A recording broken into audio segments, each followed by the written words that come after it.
NEET का paper cancel होगा या नहीं, रिजल्ट पर रोक लगाई जाएगी या नहीं, इसे लेकर सुप्रीम कोर्ट में सुनवाई तो हुई, लेकिन आज भी कोई फैसला नहीं आ सका। आई तो नहीं तारीख। सुनवाई के दौरान कुछ छात्रों ने एक क्वेश्चन के 2 आंसर देने वाले एनटीए के फैसले को चुनौती दी। अदालत में दलील दी गई कि जिन बच्चों ने कोई एक जवाब दिया उन्हें 4 अंक मिले और जिन्होंने भ्रम के चलते सवाल अटेम्प्ट नहीं किया, उसे छोड़ दिया, उन्हें 0 मिला। इसके चलते उनकी रैंकिंग बदल गई। इस पर सुप्रीम कोर्ट ने आईआईटी दिल्ली के निर्देशक को मंगलवार दोपहर 12 बजे तक परीक्षा में एक सवाल के सही जवाब पर राय बनाने के लिए संबंधित विषय के 3 विशेषज्ञों की एक टीम गठित करने को कहा है। ये दर्शाना चाह रहे हैं कि पेपर लीक हुआ था और आज की डेट में हम ये असर्टेन नहीं कर सकते कि वो पेपर लीक किस लेवल पे हुआ था। अभी उसकी इन्वेस्टिगेशन जारी है। तो हमारा ये कहना है कि अगर पेपर लीक हुआ है तो आपको ये टेस्ट रीनीट करवाना चाहिए।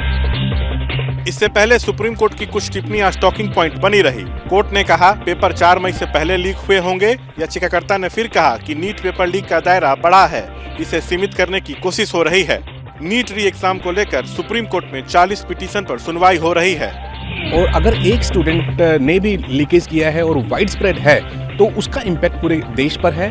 और इस मुद्दे को लेकर के जो सपोर्टिंग एविडेंसेस हैं वो सारे कोर्ट के सामने दोबारा इन ब्रीफ रखे गए हैं। जो लीक है वो कितना परवेसिव है और कहाँ तक बच्चों को उसका बेनिफिट मिला है, उसके बेसिस पे उन्होंने बोला है कि अगर थोड़े से भी बच्चे हैं जिनको ये बेनिफिट दिया गया है तो शायद रीनीट होना बहुत आवश्यक है।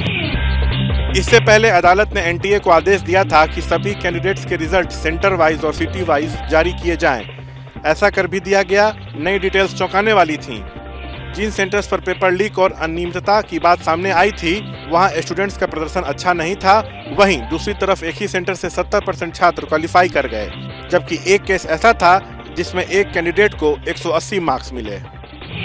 याचिकाकर्ता चाहते हैं कि मेडिकल एंट्रेंस वाला ये पेपर कैंसिल होना चाहिए, जबकि सरकार का कहना है कि पेपर को लेकर कुछ गड़बड़ी तो हुई लेकिन लीक नहीं हुआ। अब मामले की सुनवाई मंगलवार को होगी। ऐसा लग रहा है कि नीट परीक्षा में हुई गड़बड़ी का मामला सियासी फुटबॉल बनता जा रहा है। विपक्ष ने पेपर लीक पर सरकार को घेरा तो सरकार ने विपक्ष को पुराने दिनों की याद दिलाई। बजट सत्र के पहले दिन नीट परीक्षा में हुई धांधली के मामले की गूंज संसद में सुनाई तो दी, लेकिन विपक्ष और सरकार के बीच बस आरोप प्रत्यारोपों के ही तीर चले। इसकी शुरुआत की नेता विपक्ष राहुल गांधी ने।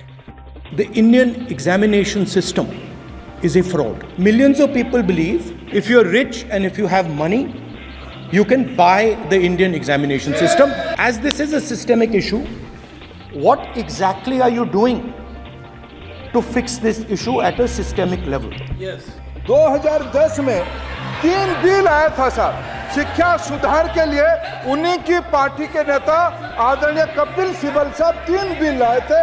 उसमें से एक बिल था prohibition of unfair practice bill 2010। क्या मजबूरी था नेता प्रतिपक्ष की, उन्होंने उस बिल को उल्टा किया, किसके दबाव में उल्टा किया।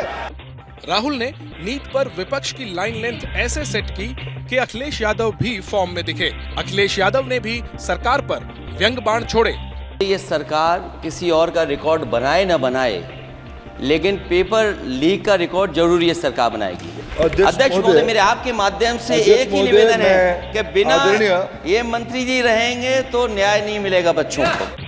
विपक्ष की कोशिश इस मुद्दे पर सरकार को बैकफुट पर धकेलने की है। वैसे इस मामले की सीबीआई जांच भी चल रही है। For exclusive and insightful videos, subscribe to our new channel ABP Live Premium.